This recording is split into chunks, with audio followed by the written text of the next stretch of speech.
Let me tell you how I learned. Right there in a suburban dojo with the air thick from sweat and stale pride, that you can't ever judge a fighter, heck, a human by their belt, their body, or the polite way they walk into a room. I walked in that day, not to make a point, not to start a fight, but to find a little peace, maybe even get back in touch with the kind of discipline that used to keep me grounded, and yeah, I guess I walked right into a hurricane of ego. You know what I mean? Some places just radiate it, even before anyone opens their mouth. I'd only been in town 3 weeks, still had that outsider's chill, so I kept it simply blue GI, yellow belt, hair tied back like I wasn't trying to impress anyone. The place looked like it was ripped out of a movie, big wooden walls, heavy bags swaying, calligraphy everywhere, and this feeling that everything had its place except maybe people like me. I called ahead, and they told me walk-ins were fine, so I just watched the students move focused, crisp, everyone chasing perfection. Didn't take long before a guy stocky, bald, face carved out of stone made a beeline for me.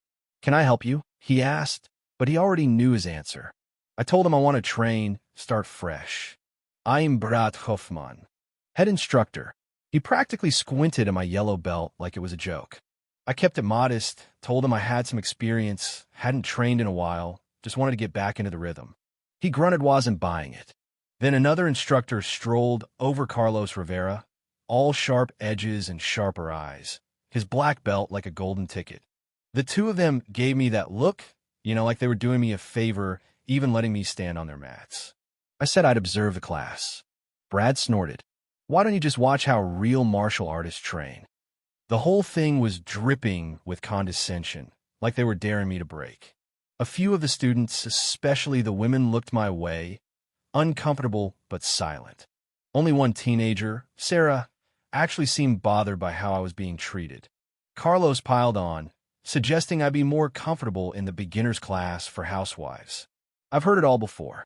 Age, gender, whatever, folks always think they know your story by your cover. They moved on to their demonstration 20 minutes of fancy forms, complicated combinations, lots of grunting and flexing, and honestly, they were good. Skilled. But it felt more like a performance than a lesson, like they were putting on a show for my benefit, trying to prove I didn't belong. The air felt thick with their pride. Finally, Brad couldn't resist. "So, what exactly did you study? Where?" I kept it vague, told him I trained in various places, various disciplines. He gave Carlos a look classic, "She doesn't know anything," routine. The tension was building, even the students could feel it. Brad said, "We run a serious dojo. We can't have people coming in thinking they know what they're doing." I kept calm, said I understood. Carlos stepped closer, tried to intimidate. "Watching you pretend to evaluate our techniques with a yellow belt, it's kind of insulting." At that point, even the students in the far corners stopped training and watched. Brad told me maybe I should stick to yoga classes. That's when Sarah finally spoke up, soft but firm, saying I hadn't done anything wrong. "Brad, shut her down. This is between us and her." I could see she was scared, but she tried. So I stood up. "Maybe we could settle this another way," I said. Their eyes lit up, thought they were about to embarrass me. "Let me show you what I can do," I offered, my voice steady. The room held its breath. Brad and Carlos exchanged predatory grins, barely concealing their delight at what they assumed would be my public humiliation. "A demonstration?" Brad echoed, like he couldn't believe his luck. "Are you seriously challenging us?" "If I'm as inexperienced as you believe," I said, "then you have nothing to worry about." Carlos tried to warn me.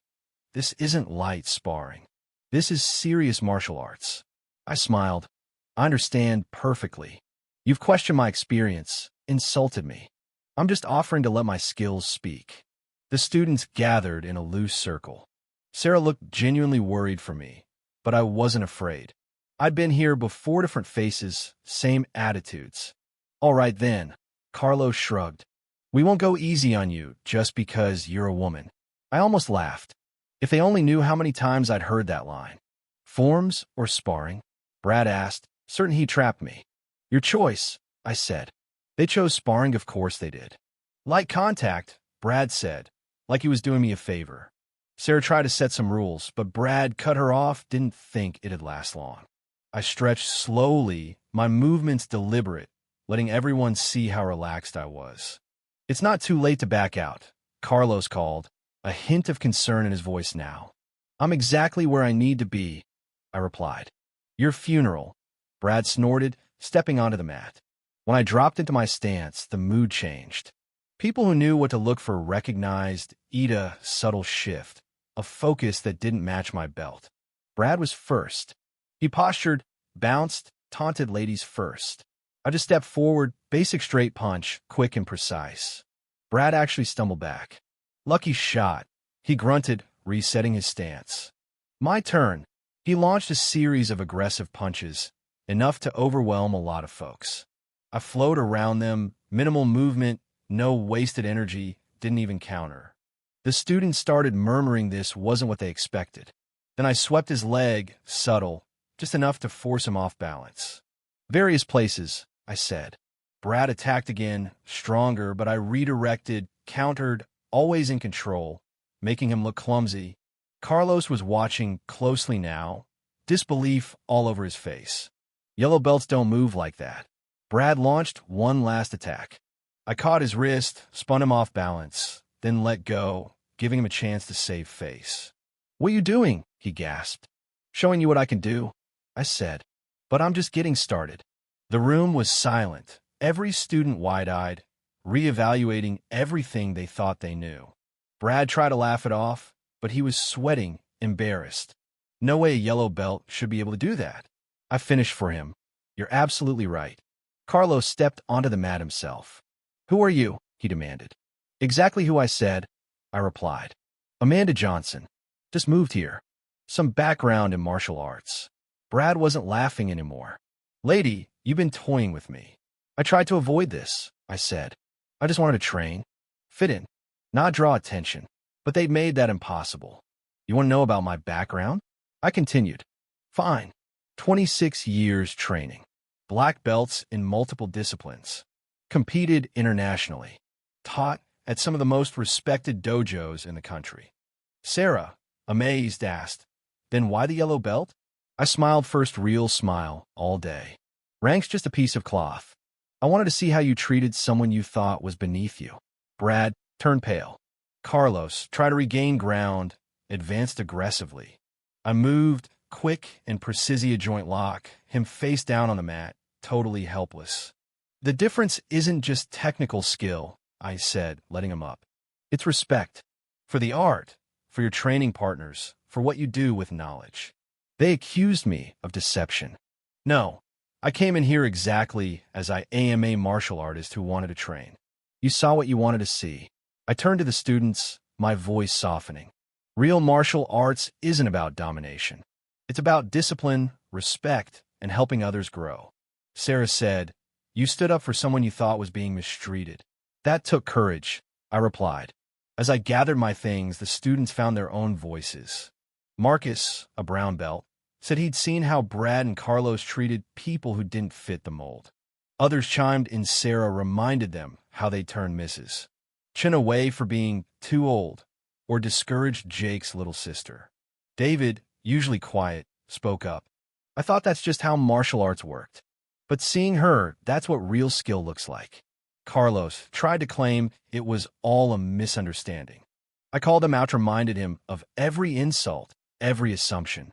The power those two had over the room was gone. "Maybe Amanda could teach us," Sarah said. Brad protested. "There are protocols, hierarchies." I cut him off.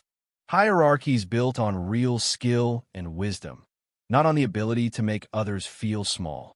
I told the students, "I'll be at Memorial Park tomorrow at 7 a.m. If you want to learn what martial arts is really about, you're welcome to join me." I left the dojo with my head high, the students murmuring behind me, the old way of doing things already crumbling.